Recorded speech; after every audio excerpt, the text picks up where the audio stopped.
అధిక బరువు అనేక సమస్యలకు కారణం. సాహితీ యోగా ఆన్లైన్ క్లాసులో జాయిన్ అవ్వండి.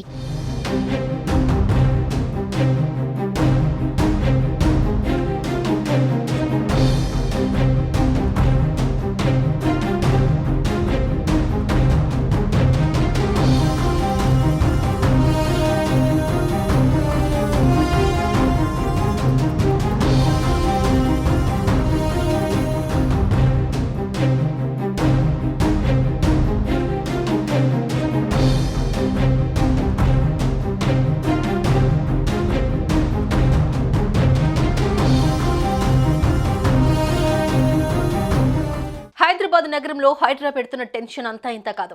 ఎఫ్టీఎల్ బఫర్ జోన్ పరిధిలో ఉన్న నిర్మాణాలను కూల్చివేస్తూ దూసుకుపోతోంది.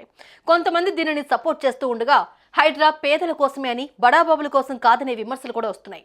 ఈ క్రమంలో నగరంలో చెరువులు, కుంటలు, నాలాలు ఆక్రమిస్తూ నిర్మించిన అక్రమ కట్టడాలను కూల్చివేస్తున్న హైడ్రాను రద్దు చేయాలి అంటూ తెలంగాణ హైకోర్టులో పిటిషన్ దాఖలైంది. దీనిని విచారణకు స్వీకరించిన అత్యున్నత న్యాయస్థానం ప్రభుత్వానికి కౌంటర్ ఆదేశాలు జారీ చేసింది. ఎలాంటి నోటీసులు ఇవ్వకుండా చెరువుల్లో అక్రమ నిర్మాణాల పేరుతో కూల్చివేతలు చేపడుతున్న హైడ్రా తీరుపై హైకోర్టు అసంతృప్తి వ్యక్తం చేసింది. ఇతర ప్రభుత్వ శాఖలు అనుమతులిచ్చాక నిర్మించుకున్న వాటిని ఎలాంటి నోటీసులు ఇవ్వకుండా, వివరణ తీసుకోకుండా ఎలా కూల్చివేస్తారని ప్రశ్నించింది. కోర్టులో ఒకటి చెబుతూ బయట మరోలా వ్యవహరిస్తున్నారని వ్యాఖ్యానించింది. జీవో 99 చట్టపరిధిపై వివరణ ఇవ్వాలి అంటూ ప్రభుత్వానికి ఆదేశాలు జారీ చేసింది. ప్రభుత్వం హైడ్రాను ఏర్పాటు చేస్తూ తెచ్చిన ఆ జీవో చట్టబద్ధతను సవాలు చేస్తూ హైదరాబాద్ నానక్రామ్గూడకు చెందిన డి లక్ష్మి పిటిషన్ దాఖలు చేశారు. హైడ్రా ఏర్పాటు చేస్తూ ప్రభుత్వం తీసుకొచ్చిన జీవో 99ను రద్దు చేయాలని పిటిషనర్ కోరారు. ఈ పిటిషన్పై కౌంటర్ దాఖలు చేయాలని హైకోర్టు ప్రభుత్వాన్ని ఆదేశించింది.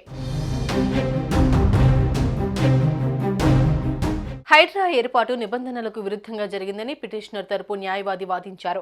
జీహెచ్ఎంసీ యాక్ట్ ప్రకారం జీహెచ్ఎంసీకి ఉన్న అధికారులను మరో అథారిటీకి ఇవ్వకూడదని కోర్టులో వాదించారు. జీహెచ్ఎంసీకి ఉన్న అధికారులను హైడ్రాకు ఎలా ఇస్తారని ప్రశ్నించారు. జీవో 99 ప్రకారం హైడ్రాకు ఆల్ ఇండియా సర్వీసెస్ అధికారి లేదా ప్రభుత్వ కార్యదర్శి అధికారిగా ఉండాలని పిటిషన్లో పేర్కొన్నారు.